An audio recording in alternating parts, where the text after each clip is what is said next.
संजय दिना पाटील यांनी जी अर्वाच्य भाषा वापरली त्यावेळी आमचे प्रतिनिधी प्रशांत बढे सध्या तिथे उपस्थित होते। प्रशांत बढे आपल्यासोबत आहेत। प्रशांत, नेमकं काय घडलं? संजय दिना पाटलांचं संतुलन एवढं का बिघडलं? ते एवढे आक्रमक का झाले? पातळी का सोडली त्यांनी?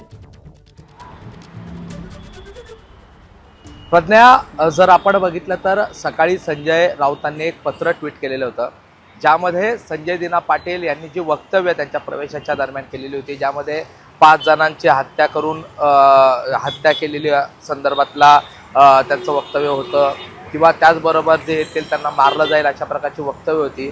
या संदर्भात मुंबई पोलीस कमिशनरांनी या सगळ्याचा तपास करावा, बॉम्ब टाकला जाईल असा शब्द त्यांनी वापरला होता। त्यामुळे या सगळ्याचा तपास जो आहे तो मुंबई पोलिसांनी करावा असं पत्र दिलेलं होतं। आणि या संदर्भात संजय राऊतांच्या पत्रावर आणि त्यांनी दिलेल्या त्यांच्या बाईटच्या बद्दलचा संजय दिना पाटील यांना ज्यावेळेस आम्ही सगळ्या चॅनलचे प्रतिनिधी त्या ठिकाणी त्यांची प्रतिक्रिया घेण्यास गेलो असता त्यांना हे प्रश्न विचारले। सुरुवातीला त्यांनी या प्रश्नांची उत्तरं दिली, मात्र ज्यावेळेस त्यांना रजोल पाटील यांच्या संदर्भातला प्रश्न विचारण्यात आला की रजोल पाटील आता दुसऱ्या पक्षात आहेत आणि त्या संदर्भातची जी वक्तव्य येत आहेत त्या संदर्भात ज्यावेळेस त्यांना विचारण्यात आलं त्यावेळेस ते प्रचंड संतप्त झाले आणि त्यांनी थेट पत्रकारांना शिवीगाळ सुरू केली, त्यांना धमकावणं सुरू केलं की या ठिकाणी तुम्ही जर परत आलात तर तुम्हाला या ठिकाणी मारण्यात येईल, त्याचबरोबर तुम्हाला जे काय करायचं ते ऑन रेकॉर्डवर करा, जाऊन कमिशनराकडे तक्रार करा, मी धमकी दिली आहे, पोलिसांच्या समोर तुम्हाला धमकी देतोय, अशा प्रकारची वक्तव्य त्यांनी केलेली आहेत। एकूणच गेल्या काही दिवसांमध्ये जर आपण बघितलं तर संजय दिना पाटील यांनी ज्यावेळेस पक्षप्रवेशाच्या चर्चा चालू होत्या त्यावेळेस देखील त्यांना पत्रकारांनी ज्यावेळेस फोन केलेले त्यावेळेस देखील प्रत्येक वृत्तवाहिनीच्या प्रतिनिधींना त्यांनी अतिशय अर्वाच्य भाषेमध्ये प्रत्युत्तर दिलेलं होतं। आणि अशात आता ज्यावेळेस त्यांचा पक्षप्रवेश झालेला आहे, एकीकडे आज सकाळीच एकनाथ शिंदे यांनी त्यांना समज दिल्याचं जे आहे ते कळत होतं। या संदर्भात देखील त्यांनी एकनाथ शिंदे यांनी आम्हाला समज दिलेले नाही तर आम्हाला शाबासकी दिलेली अशी प्रतिक्रिया दिलेली आहे। आणि अशातच आज ज्यावेळेस पत्रकारांनी त्यांना हे प्रश्न विचारले त्यावेळेस त्यांचा हळूहळू पारा चढत गेला आणि ज्यावेळेस रजोल पाटील यांच्या संदर्भात म्हणजे त्यांची मुलगी जी अजूनही शिवसेना उद्धव बाळासाहेब ठाकरे पक्षाच्या नगरसेविका आहेत त्यांच्या संदर्भात प्रश्न विचारला त्यावेळेस मात्र ते संतप्त झाले आणि तिथे उपस्थित असलेल्या सर्व पत्रकारांना त्यांनी शिवीगाळ केली, धमकावलंय आणि या संदर्भात आता त्यांचे पक्षश्रेष्ठी नेमका पुढे काय निर्णय घेतात हे पाहणं देखील गरजेचं आहे। प्रश्न प्रशांत, विनंती आहे सोबत रहा। यानंतर याच सगळ्या संदर्भात बच्चू कडूंची प्रतिक्रिया समोर आली आहे, पण पाहूया। कोणावरचा ताव कोणावर काढायचा अशातून झालेला भाग आहे, तुम्ही पण मनावर घेऊ नये, तिथंच हे चांगलं नाही आहे आणि त्याच्यासाठीच तर आम्ही दिलगिरी त्यांच्याकडून मी व्यक्त नाही, पण त्यांनी व्यक्त केली पाहिजे असं वाटतं का? त्यांना पण ते पण करेल, न करायला काय झालं आणि पत्रकार काही त्यांचे दुश्मन आहे। तर बच्चू कडूंची ही प्रतिक्रिया। बच्चू कडू शिंदेच्या शिवसेनेचे आमदार आहेत आणि संजय दिना पाटील यांनी जी भाषा वापरली त्याबद्दल मी दिलगिरी व्यक्त करतो असं बच्चू कडू म्हणालेत। कुठला राग कोणावर काढायचा हे कळलं पाहिजे असं देखील बच्चू कडू म्हणालेले आहेत। पुन्हा एकदा जाऊयात, प्रशांत बढे सध्या आपल्यासोबत आहेत। प्रशांत, संजय दिना पाटलांनी जी भाषा वापरली आहे ती भाषा ऐकताना प्रश्न हाच पडतो की त्यांना कसलाच धाक नाहीये का, ना कायद्याचा, ना पोलिसांचा, ना पक्षश्रेष्ठींचा, का ना कारवाईचा, कसलाच धाक त्यांना नाहीये। ही कसली गुर्मी आहे? प्रज्ञा, खरं तर जर आपण बघितलं तर त्यांची ही भाषा आहे ती ज्यावेळेस पासून शिंदेच्या शिवसेनेत जाणार तेव्हापासून ज्यावेळेस त्यांना पत्रकार विचारत होते त्या अगोदर तर त्यांनी मी घरीच आहे, मी असा कुठलाही निर्णय घेतलेला नाही अशा पद्धतीचे वक्तव्य केली होती। नंतर त्यांनी थेट त्यावेळेस देखील पत्रकारांना अर्वाच्य भाषेमध्ये सुनायला सुरुवात केलेली होती। अशात हे धमकीचं प्रकरण आता सगळं समोर आलेलं आणि हे काही प्रज्ञा नवीन नाही।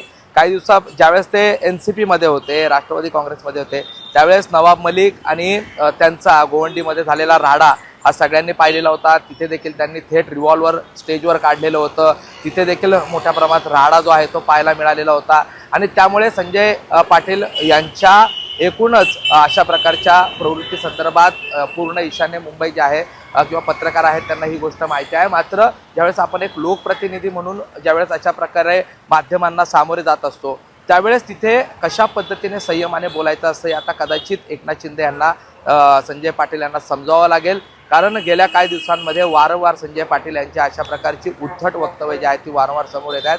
आज त्यांनी याच्या सगळ्याची परिसीमा गाठलेली आहे आणि थेट आता त्यांनी त्या ठिकाणी आलेल्या पत्रकारांना ज्या ठिकाणी आम्ही स्वतः त्या ठिकाणी उपस्थित होतो तिथे असलेल्या पत्रकारांना धमकावलं गेलेलं आहे, शिवीगाळ केली गेलेली आहे आणि अशा स्थितीमध्ये आता नेमकं ज्यांनी नुकताच शिंदेच्या शिवसेनेमध्ये प्रवेश केलेला आहे अशा पक्षाचे श्रेष्ठ जे त्यांचे ज्येष्ठ नेते आहेत एकनाथ शिंदे हे नेमकं आता पुढे काय पाऊल उचलणार या संदर्भात सगळ्याच जेवढे पत्रकार आहेत मुंबई मध्ये त्या सगळ्यांचा आता या सगळ्या प्रश्नावर लक्ष लागलेलं आहे. प्रज्ञा. प्रशांत, जसं तू सांगितलंस की ही पहिली वेळ नाहीये असा उद्धटपणा उर्मटपणा करायची. याआधी सुद्धा अशा प्रकारची उत्तरं दिली गेलेली आहेत. संजय दिना पाटलांचं संतापाचं रूप अनेकदा पाहिलं गेलेलं आहे. आता इतकं सगळं झाल्यानंतर फक्त समज देणं पुरेसं ठरणार आहे? पक्षश्रेष्ठी काही पाऊल उचलणार आहे त्याच्यावर? त्या संदर्भात काही हालचाली सुरू आहेत? हे जर आपण बघितलं तर प्रज्ञा, आता तुम्ही बच्चू कडूंची प्रतिक्रिया ऐकली. ते माफी मागायला तयार आहेत. गिरीश महाजन जे त्यांच्या महायुतीचे घटक आहेत त्यांनी हा सगळा प्रश्न संजय राऊतांकडे वळवलेला आहे. त्यामुळे या सगळ्या स्थितीमध्ये संजय दिना पाटील यांचे जे पक्षश्रेष्ठी आहेत ते त्यांना या संदर्भात जाब विचारणार का आणि या सगळ्या स्थितीमध्ये प्रसारमाध्यमांची माफी मागण्याला भाग पाडणार का हे पाहणं गरजेचं आहे. आता विधिमंडळापर्यंत हा विषय पोहोचलेला आहे आणि एकूणच सगळ्या प्रसारमाध्यमांच्या प्रतिनिधींमध्ये या संदर्भात मोठी चर्चा आहे. या सगळ्या प्रकरणी संजय पाटील यांनी प्रसारमाध्यमांची माफी मागितली पाहिजे, कारण अशा प्रकारे पत्रकारांना थेट धमकावणं, अशा प्रकारे पत्रकारांना शिवीगाळ करणं हे अतिशय चुकीचं आहे. प्रसारमाध्यमं जी आहेत ती त्यांना प्रश्न विचारण्याचा अधिकार जो आहे तो लोकशाहीने त्यांना दिलेला आहे आणि त्यामुळे जर तुम्हाला उत्तरं द्यायची नसतील तर तुम्ही तिथून थेट नो कमेंट म्हणून पुढे निघून जाऊ शकता. मात्र तुम्ही त्याला प्रत्युत्तर म्हणून शिवीगाळ कराल, पत्रकारांना धमकाल, ते अतिशय चुकीचं आहे. अशा प्रकारच्या तीव्र भावना ज्या आहेत त्या पत्रकारांमध्ये उमटत आहेत. त्यामुळे आता नेमकं शिवसेनेच्या वतीने आणि मुख्यतः शिवसेना ज्या महायुतीचे घटक आहेत त्यांच्या पक्षश्रेष्ठी या संदर्भात काय निर्णय घेतात हे पाहणं गरजेचं आहे. प्रज्ञा. प्रशांत, जी भाषा आता वापरली गेली आहे ते फक्त पत्रकारांना धमकावणं नाहीये, तर तो अत्यंत गलिच्छ शब्दात झालेला पत्रकारांचा अपमान आहे. तुम्हाला खायला घालतो असं म्हणत त्यांनी पत्रकारी पेशाचा देखील अपमान केलेला आहे. प्रज्ञा, खरं तर अशा पद्धतीचा उद्धटपणा ज्या पद्धतीने नेते म्हणून ज्यावेळेस ते अशा प्रकारे बोलत असतात, ज्या पद्धतीने पत्रकारांशी चर्चा करत असतात त्यावेळेस देखील हा उद्धटपणा समोर येत असतो. पण मुळात शिवसेना शिंदेच्या पक्षात आता त्यांनी प्रवेश केलेला आहे आणि या अगोदर देखील काही पक्षातील नेत्यांशी चर्चा केली असता संजय दिना पाटील यांना या सगळ्या स्थितीमध्ये त्यांच्या स्वतःच्या जे काही ते वक्तव्य करतात त्यावर कंट्रोल ठेवला पाहिजे अशा चर्चा ज्या आहेत त्या पत्रकारांबरोबर झालेल्या होत्या. मात्र या सगळ्या स्थितीमध्ये अजूनही त्यांच्या पक्षाकडून त्यांना कोणती समज देण्यात आलेली नाही असंच दिसतं आहे. कारण हा सगळा वाद जिथून सुरू झाला ते देखील त्या ठिकाणी ज्यावेळेस पक्षात त्यांचा प्रवेश होता त्यावेळेस देखील त्यांनी जी वक्तव्य केली होती त्यामुळेच हा वाद पुढे वाढत गेला आणि त्याच उर्मटपणामध्ये त्याच पद्धतीच्या वक्तव्यांमुळे आता संजय पाटील जे आहेत ते पुढे अशा प्रकारे त्यांचा उर्मटपणा कंटिन्यू ठेवताना दिसत आहेत. पहिलं त्यांचं फ्रस्ट्रेशन हे शिवसेना उद्धव बाळासाहेब ठाकरे पक्षाच्या नेत्यांवर होतं, त्यांच्या काही लोकांवर होतं. मात्र आता ते प्रसारमाध्यमांवर देखील उमटू लागलेलं आहे. त्यामुळे हा एक खरं तर त्यांच्या पक्षासाठी चिंतेचा विषय आहे. याला खूप कांगोऱ्या आहेत त्यांच्या या सगळ्या गोष्टींमध्ये, खूप साऱ्या गोष्टी आहेत त्यांच्या संतापाच्या.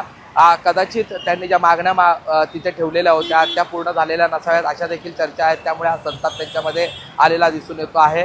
मात्र आता या सगळ्याचा परिपाक म्हणून त्यांचं हे फ्रस्ट्रेशन जे आहे ते प्रसारमाध्यमांवर त्या ठिकाणी उमटताना दिसतं आहे.